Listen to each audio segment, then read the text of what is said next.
Entitled brother thought my inheritance was his. Big mistake. My family dynamic has always been clear. I am the responsible one, and my brother Evan is the golden child. Ever since we were kids, Evan got everything handed to him. New car at 16? Check. All expenses paid trip to Europe after barely passing high school? Check. Meanwhile, I worked 2 jobs to get through college and was told, hard work builds character. The worst part? Evan was completely aware of it. He wore it like a badge of honor. Mom and Dad just know I'm special.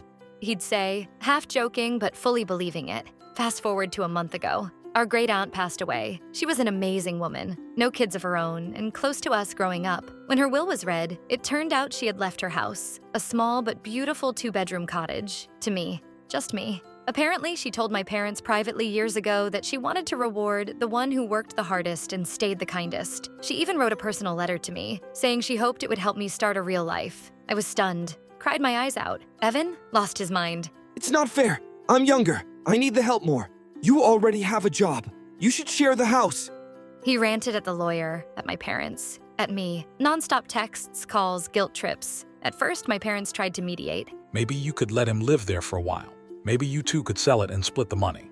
No, it was my inheritance. My chance to get ahead after years of being the responsible one. Then things got even worse. While I was at work one day, Evan broke into the house, moved himself in, brought a mattress, a gaming console, and an entire duffel bag of clothes. Texted me a picture from the living room, smiling like he just won the lottery. Home sweet home. I called my parents, furious. They said, Don't make a scene. He's just emotional. Let him stay a few days and calm down.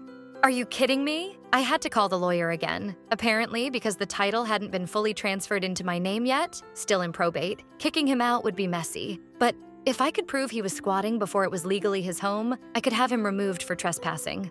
Fine. I drove straight over, walked into my future house. There was Evan, barefoot, eating cereal on my couch, the one Aunt Kathy left behind. He smirked at me like he owned the place. Hey sis, you want some cereal too? You can stay over if you want.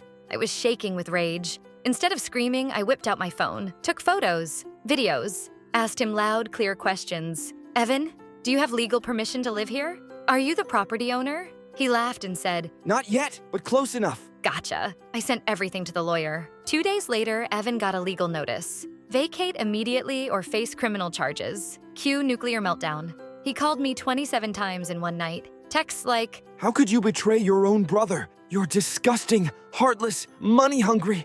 Hope you enjoy being alone. I muted him.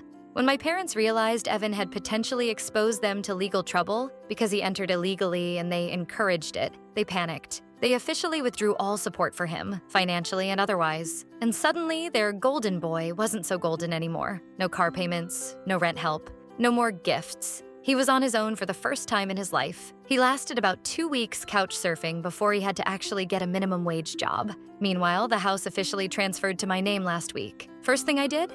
Changed the locks. Second thing? Adopted a rescue dog and named her Karma. Every time I sit in my cozy living room, sipping coffee and looking out at the garden Aunt Kathy loved, I remember some gifts are earned, and some freeloaders finally get what they deserve.